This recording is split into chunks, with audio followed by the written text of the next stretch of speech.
एगो औरत अपना पति के फोन कइले बा और अपना पति के रिक्वेस्ट करता कि ए राजा जी रउआ घरे चलिए, हम बनी दुख में बानी, रउआ चल गए बानी ड्राइवर के ड्यूटी, हमरा यहाँ परेशान कइले बारे चिंती,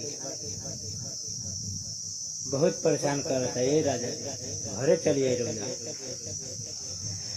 अरे काटता रे बहुते हमके,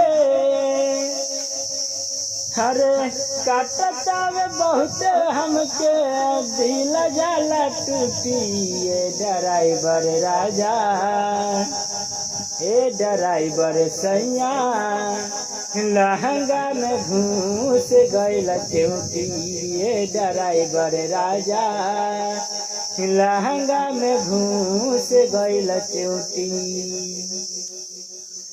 अरे झलनी न लहंगा ये सैया, पेनले निहम हो, लहंगा के भीतर मचवले दबंग हो।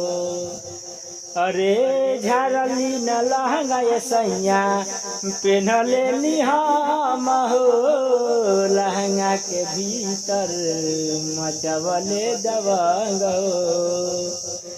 अरे जल्दी से आ जाए सैया, जल्दी से आ जाए सैया, लेके घर छुट्टी। ए ड्राइवर राजा, ए ड्राइवर सैया, लहंगा में घूस गइल चौटी।